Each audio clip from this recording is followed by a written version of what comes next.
Topic is the World Conference Against Racism. And of course, our guest is Dr. CPoe3. And Dr. Poe, during this last segment, let's give you an opportunity to sort of wrap up some of your activities in Africa dealing with the World Conference Against Racism, and to talk about some of your other impressions about the people of South Africa and how they are reacting to some of the problems that they are faced with, and et cetera. Okay. One of the problems that stands out is the problem of poverty. Very widespread. You have shack settlements. Now, when you say shack settlements, exactly what do you? Well, shack settlement is a group of large numbers of shacks put together with tin and brick and mud and anything that would keep out the wind. They are small, the size of an average American living room. Anywhere from 9 to 10 people may live there. No electricity, no running water, no toilet facilities, and they're right next to each other. Seemingly they developed as a result of blacks being brought to the urban area to work in the gold mines, in the diamond mines, as well as townships. These are large areas where blacks live, the equivalent of the ghetto here in America. And so the poverty in the townships, the poverty in the shack settlements is very, very prevalent. And so poverty is a big factor. What I learned at the conference was where you have that degree of poverty, suspect racism. Suspect it, okay? People, if given adequate opportunity, will try to advance themselves, all right? On the other hand, if they are oppressed and prevented from advancing themselves, oftentimes poverty is a result, and poverty breeds poverty. That's one of the outstanding things that I learned. The other thing that I learned, I visited a school in one of the townships outside of Durban. The name of the school is CPoe3 School.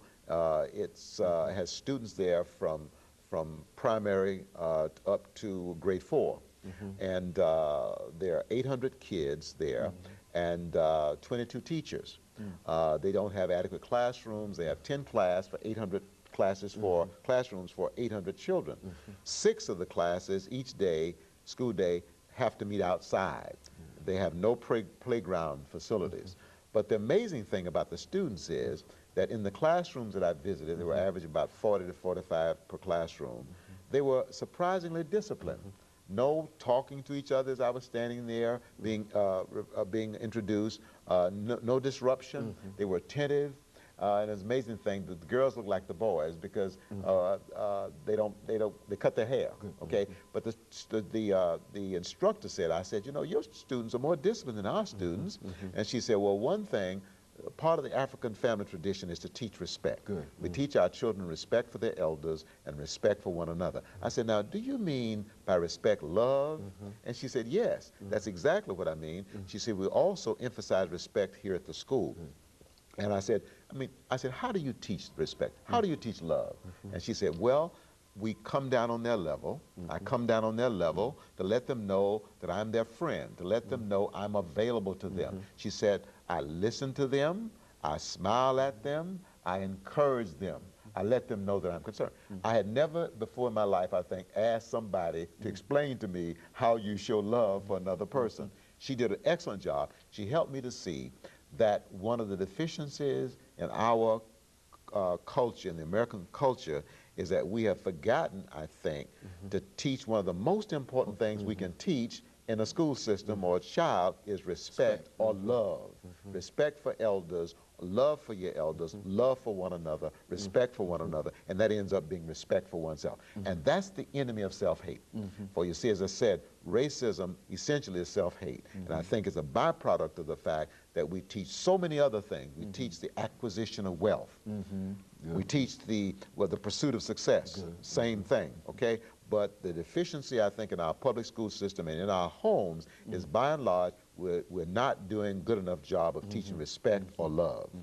And I think we see every indication of it simply by watching the television or reading the newspapers. You see people who are doing things that are certainly not respectful toward themselves or toward others. Yes. I think I would agree with that. I certainly would agree with that.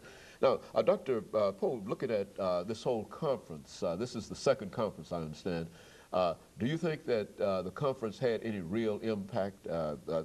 Certainly And of course, we have only a couple of minutes, but what impact do you think that this conference? There were 10,000 people there from various countries around the world that is doing the first segment. Beautiful array of people. These people networked with each other, they talked with each other, they shared with each other, and that's how I was able to broaden my perspective. It wasn't so much what was being reported in the press. Now, the press was talking about the controversial issues of reparations as well as the Palestinian question. That was in the press. And also they were talking about the U.S.'s response to the conference. That was in the press.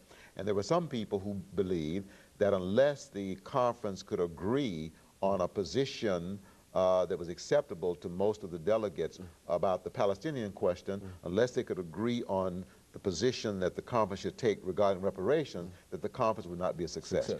Not so. Okay, not so. I'm convinced that this conference was a success because people from all over the world, 10,000 of them, left there more informed because people networked with one another and they shared with one another. And so the information that will come out of this conference will be far greater than what we believe actually happened, and what might be reported. Absolutely. And that is very good. And of course, Dr. Poe, let me thank you for coming by and giving us that excellent information today. And let me encourage our audience to tune in again next week for another informative edition of Comments. Thank you and good morning.